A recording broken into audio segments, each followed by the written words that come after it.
Do të mbetemi në këtë temë, do të flasim për zhvillimet më të fundit në Kosovë, të radhë në rubrikën Opinion me ftuarin e ditës, i cili është politolog dhe pedagog Hysamedin Ferraj. Mirë se erdhët. Faleminderit, mirë se u gjeta. Atëherë nisim fillimisht me temën më të fundit sa i përket idesë që ka hedhur për korrigjim të kufimeve presidenti Thaçi. Ju si e keni parë gjithë këtë? Gjithë e kam parë si një kërkesë të Serbisë drejtuar Thaçit dhe përpjekjes së Thaçit për të realizuar atë.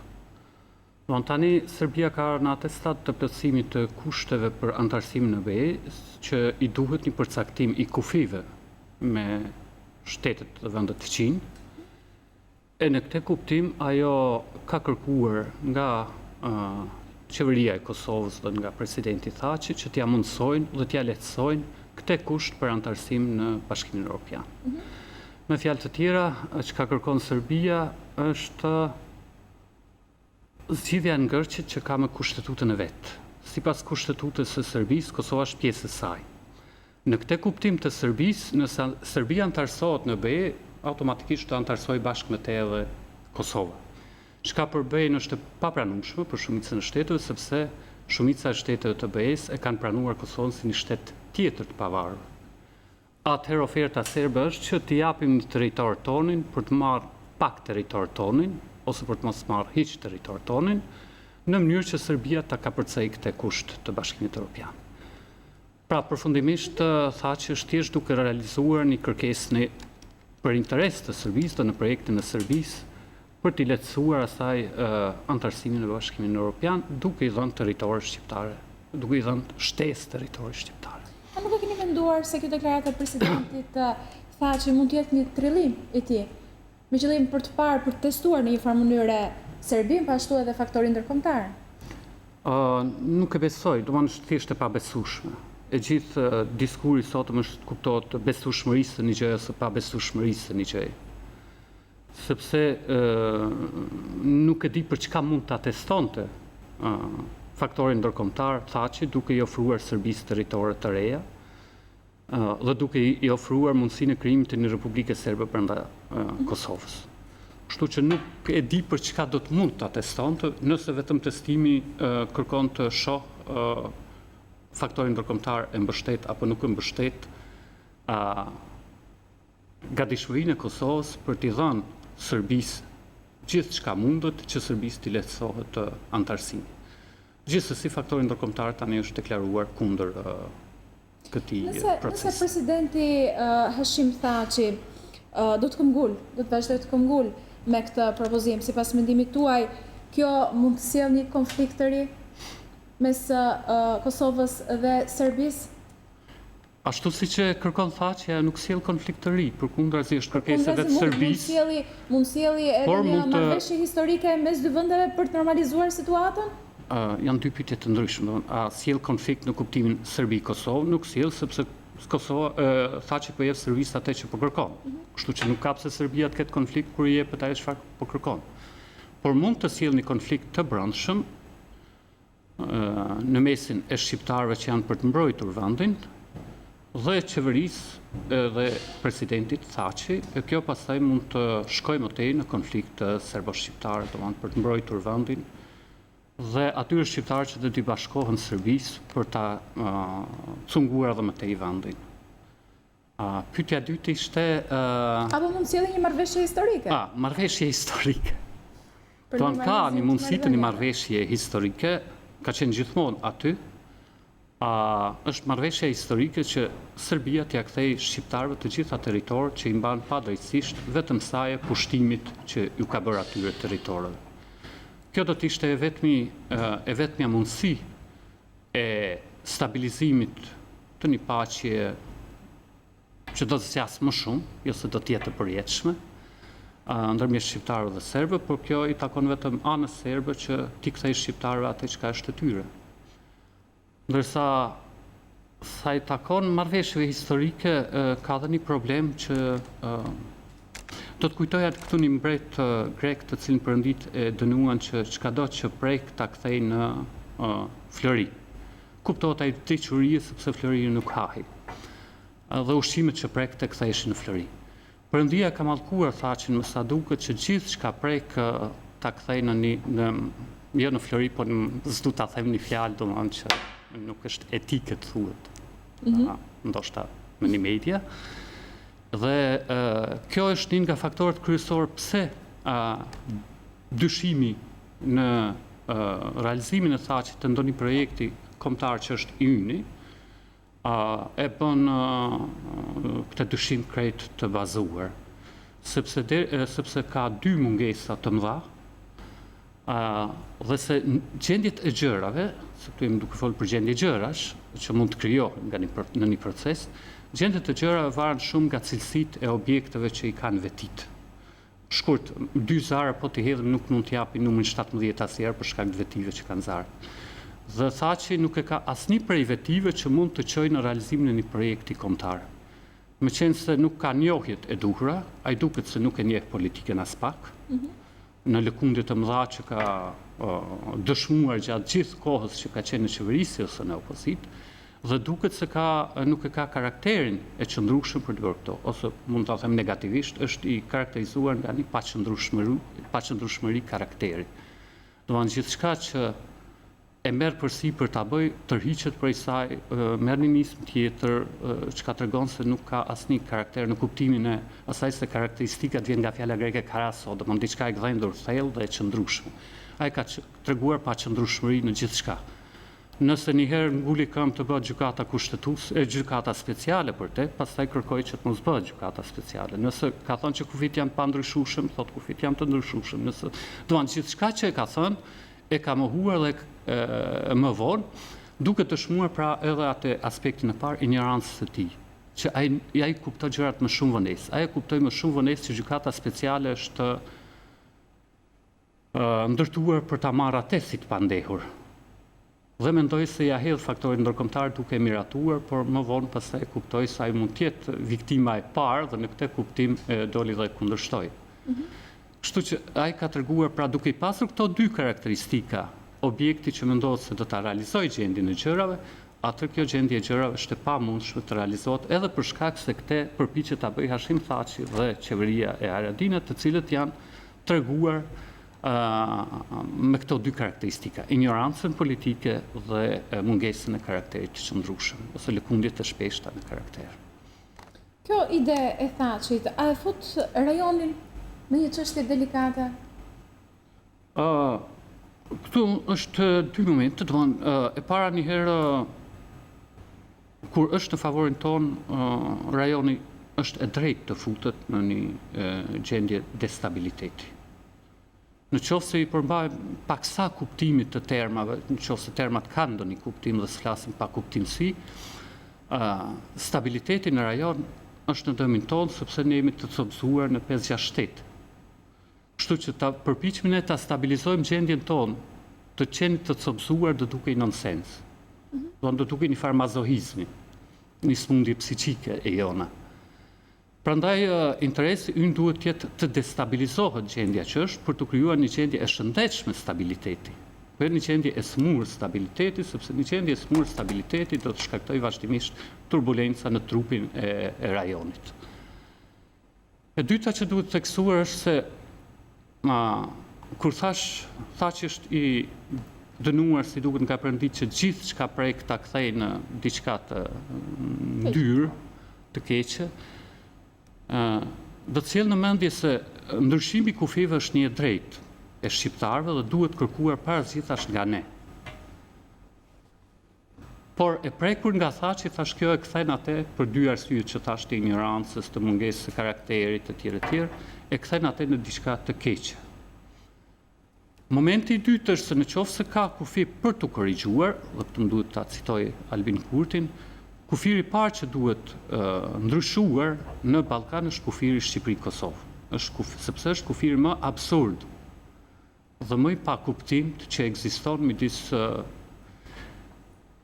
popullsisë që dëshiron të jetë e bashkuar dhe ai kufi ekziston. Prandaj në qoftë se Thaçi vërtet do të bëjë diçka të mirë, që ndoshta e ka të pamundur për shkak të mallkimit që tham, do të ishte të ndryshonte kufirin bashkë me Ramën, domethënë kufirin Shqipëri-Kosovë. T'ia ndryshonte natyrën e kufirit, si thosh, nga i jashtëm, kufi që kufizon 2 shtete, duke kthyer ndoshta në kufi administrativ të brendshëm të 2 njësive që bashkohen, ose aq më mirë të hiqet fare dhe të mos të hiqet nga kujtesa sa i kufi ka ekzistuar. Problemi i Thaçit është se me aleatët që pyetët ju, ai ka një inkonsistencë edhe lidhur me aleatët ose partnerët tanë ndërkombëtar. Domethënë, ai dëgjon partnerët ndërkombëtar vetëm kur kërkesat e partnerëve ndërkombëtar janë shprehje e kërkesave të Serbisë që i drejtohen Kosovës nëpërmjet partnerëve tanë. Për shembull, për të mos i nxjerrë të lashët Serbisë dhe për t'i ofruar gjithçka që tregon Serbia, i gjithë establishmenti qeverisës në Kosovë mbas luftës e deri sot është treguar shumë i dëgjueshëm. Por as Thaçi dhe as të tjerët nuk janë treguar as pak të dëgjueshëm ndaj partnerëve tanë ndërkombëtar kur ju kërkojnë të luftohet korrupsioni, të zhvillohet vendi, të rritet ekonomia etj. Pra nuk është e vërtetë se këta dëgjojnë faktorin ndërkombëtar. Dëgjojnë faktorin ndërkombëtar vetëm kur është në interes të Serbisë. Kjo është dëshmi, si thush, një premis tjetër që na çon drejt besimit se tani Thaçi është duke vepruar prapë si pas një projekti serb, sepse vetëm këtu ai është i dëgjueshëm pastaj ndaj ndërkombëtarëve. Por përndryshe ai është kundërshtar i madh i aleatëve tanë ndërkombëtar kur vjen puna për të zhvilluar vendin, për të krijuar, për ta bërë Kosovën një vend të jetueshëm. A duhet të ketë një reagim më të fortë nga pala shqiptare dhe si e keni parë ju rolin e kryeministrit Edi Rama? Kryeministri Rama ka shfaq një veti që nuk e dija që ka, një aftësi që nuk e dija që ka aftësinë të heshtë kur duhet të flasë. Sepse gjithmonë ka folur edhe për gjëra që nuk është dashur të flasë fare. Kështu që është normale që kryeministri i Shqipërisë dhe të gjithë drejt qeveritarët në Shqipëri të shprehnin mendimin e tyre lidhur me propozimin e Vučićit të shprehur nëpërmjet Thaçit. E kjo heshtje sigurisht na le të mundësinë të besojmë se janë pjesëmarrës në këtë projekt dhe se në këtë kuptim ndoshta Rama vetë i është bashkuar projektit të Thaçit, edhe për këtë arsye kur sheh kundërshtimin e madh ndaj këtij projekti, atëherë ka zgjedhur të heshtë. Që të presë një situatë të tillë në të cilën Thaçit mos i thotë se vetë më shtyrë dhe pastaj po më le në balë. Por heshtja e tij të vetmin kuptim mund ta ketë përfshirjen e tij në këtë projekt dhe mungesën e gatishmërisë atëherë për dalë kundër tij. Përndryshe të gjitha arsyet, kryeministri i Shqipërisë dhe të gjithë udhëheqësit e tjerë dhe politikanët e tjerë shqiptarë kudo që janë, do duhet të shprehin kundër një projekti i cili hidhet për diskutim dhe për realizim atëherë kur Serbisë i intereson. E them këtë sepse Thaçi ka qenë kundërshtari më i madh i ndryshimit të kufive në Ballkan dhe tani paprit më as del për ndryshimin e kufive në Ballkan, e kjo do të thotë se diçka ka ndryshuar. Domethënë ai po del në momentin, pra siç e thash, kur Serbisë i intereson kjo. Përndryshe, mendimi i tij ka qenë se kufit janë pa ndryshueshëm, s'do ketë më kurrë lufta, s'do ketë më kurrë ndryshim kufish. Këto butalloj që në vetvete, si thush se kufit gjithmonë janë të ndryshueshëm edhe konfliktet janë gjithmonë të mundshëm.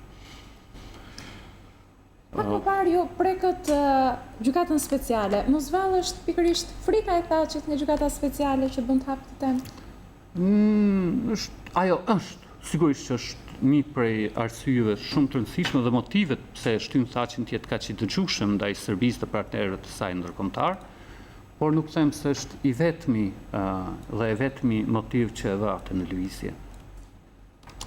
Sigurisht motivi qendror është të qëndrojë në pushtet duke mendimin e Serbisë, domethënë se duke mos u konfliktuar asgjë me Serbinë, sepse gjithë fuqia e tij qëndron si thosh të mbështetja që ka nga serbët për shkak të dëgjueshmërisë së tij ndaj projekteve serbe. Ose po të përdor një figurë, thembra akilit të fuqisë si thosh të Thaçit është Serbia. Ose ma mirë më thanë edhe ndryshe si thosh, ai ka fuqi si akili sa kishte kontakt me tokën, ai ka fuqi për aq sa ka kontakt me projektet serbe kundër shqiptarëve.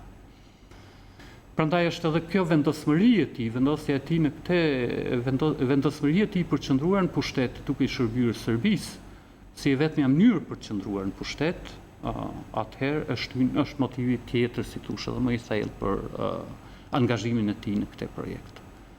Përndryshe, thash, do të ishte angazhuar në projektet shqiptare për realizimin e heqjes së kufive Kosovë-Shqipëri, për bashkimin real të territoreve shqiptare që janë jashtë shtetit shqiptar, duke përfshirë gjithë zonën e Preshevës, Medvegjës, Bujanovcit e tjera.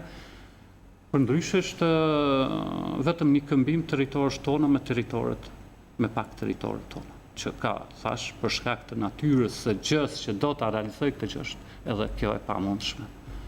Dhe ajo që e pamundson këtë është vetë natyra, vetë bërja e gjithë establishmentit të qeverisjes në Kosovë që ka qenë deri tani, dhe establishmentit në Shqipëri që ka qenë deri tani. Pak më parë në fakt prekët pjesën e heshtjes së kryeministrit Rama lidhur me këtë çështje, por nga ana tjetër ka patur një reagim nga ish kryeministri Berisha dhe Thaçi është përgjigjur me akuza vërtet të rënda. Ju si e keni parë këtë replikë me syre? Replikimi është vijimi replikimeve shterpë të përhershme. Domethënë, parimisht aty Berisha ka të drejtë, por gjithmonë prapë do t'i kthejmë asaj, ka shumë rëndësi bartësi i Përse këto reagime kaq të ashpra nga reagimet që kanë? Për shkak ndoshta, ky është vetëm supozim, Berisha do të fitojë diçka nga humbja në anonimat që ka psuar për një kohë kaq të gjatë. Përndryshe, Berisha nuk është treguar ndonjëherë mbrojtës i çështjes së bashkimit kombëtar dhe as nuk duken hapa për realizimin e saj. Kur ka qenë në kulmin e fuqisë së tij, tani nga ky pozicion duket vetëm se është një përpjekje për të dalë nga anonimati dhe në përpjekje ndoshta edhe një herë për të dukur sikur ka një ndikim në politikën shqiptare. Por thash, është e vështirë të besohet në vendosmërinë dhe qëndrueshmërinë e karakterit të Berishës lidhur me këtë çështje, sepse nuk e ka pasur asnjëherë. E gjithë çështja madje e bërjes së politikës nga popullsia është çështje besueshmërie në aktorët politik. Dhe kjo besueshmëri fitohet përgjatë kohës dhe dëshmive që janë dhënë popullsisë për qëndrueshmëri karakteri. Dhe këtë për fat keq nuk e ka dhënë as Berisha dhe asnjë tjetër që i qëndron një projekti dhe e realizon atë me aq sa mundet spaku. Mendoni se e kanë mbështetjen e ndërkombëtarëve kjo ide? E Bashkimit Evropian apo nuk e di të cilit ndërkombëtar, sepse tashmë disa prej fuqive më të mëdha janë shprehur kundër, domethënë është shprehur Gjermania, Anglia, Franca, Shtetet e Bashkuara, kështu që nuk duket se ka mbështetjen e disa prej fuqive kryesore, por mund ta ketë mbështetjen e disa fuqive të tjera kryesore botërore, siç mund të jetë ndoshta Rusia, ndoshta Kina e kështu me radhë. E atë kjo e qartëson pak më shumë konfigurimin ose ndarjen në rrymave politike në Shqipëri, një pjesë që anon nga projektet serbo-ruso e tjerë dhe një pjesë që anon më shumë nga projektet gjermano-angleso perëndimore. Por sigurisht që Thaçi nuk është pa asnjë mbështetje në këtë, sepse të gjithë miqtë e Serbisë njëkohësisht do ta mbështetin të gjithë sa ja kanë kërkuar vetë. Ju si e shihni në këtë moment Kosovën? Në këtë moment Kosovën e shoh si një pozicion të prisht. Kosova është në një pozicion shumë të brisht. Sa e punës që kanë bërë qeveritarët e Kosovës në të gjithë periudhën mbas luftës së dytë, mbas luftës shërimtare deri tani. Sepse përballja me Serbinë është, të themi, e përditshme dhe e shumanshme. Ajo sigurisht do të ishte e formuar tani më si përballje e mundshme dhe e fuqishme në qoftë se Kosova do të kishte zhvilluar një ekonomi të fuqishme, e cila pastaj do të mund ta mbështeste ushtarakisht, në qoftë se Kosova do të kishte ndërtuar një ushtri të fuqishme, në qoftë se Kosova do të kishte fituar besimin ndërkombëtar se është një shtet serioz dhe se e do vendin e vet, atëherë sigurisht kjo do të ishte një përgatitje paraprake, domethënë një kohë të gjatë për momentin kur ballafaqohet pastaj me Serbinë. Por në qoftë se qeveritarët e kanë bërë atë, po e them shkurt, një vend të pajetueshëm për shumicën, të cilët tani duhen të largohen prej aty, duke ndjek rrugën më vështirë, sepse më e lehtë do ishte t'i largonin politikanët nga qeveria me anën e votës ose të protestës, por popullsia në Kosovë ka zgjedhur të largohet vetë në një rrugë më të vështirë, ku mund të kapet nga policitë kufitare, ku mund të vinë të përkampe, ku mund të humbi jetën, siç e kanë humbur shumë shqiptarë duke përpjekur të kapërcejnë legalisht kufit, në vend se gjenin rrugën më të lehtë që është një votë kundër të gjithë këtyre që kanë qeverisë deri sot. Edhe në qoftë se edhe ajo nuk bën puna, të kuptohet një protestë në vend që të mos largohen vetë nga vendi, po t'i largojnë këta nga vendi. Kështu që në këtë kuptim Kosova është vërtet shtet i brisht, dhe ndoshta strategjia dhe mënyra si e kanë qeverisur të gjithë qeveritarët e deri sotëm ka qenë ta kthejnë Kosovën në një siç i thonë amerikanët, administrata failed state, do të thonë një shtet i dështuar. Kështu që një shans që na u dha një herë për të pasur një shtet tonin pavarur, duket se e drejtuan në atë mënyrë që të provoj tezën serbe se shqiptarët janë të pa për të vetë qeverisur dhe se ju duhet të përfshihen brenda shtetit serb. Kjo ka qenë gjithë që kanë bërë deri tani politikanët, qoftë LDK, AK, PDK, etj. Që kanë bashkë qeverisur vazhdimisht vendin ose vetëm ose njëri me tjetrin nga çlirimi deri sot.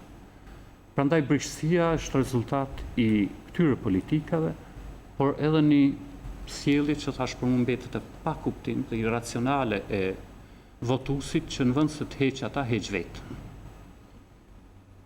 Çka do ishte zgjidhja si thosh normale që bëhet në çdo vend tjetër që ka treguar seriozitet dhe aftësi shtetëndërtimi, duke i ndruar partitë politike, duke i ndruar politikanët, duke i detyruar të japin ndërheqjet, sa herë që është përjetuar nga popullsia se politikat e bëra prej tyre janë në dëm të popullsisë dhe të vendit.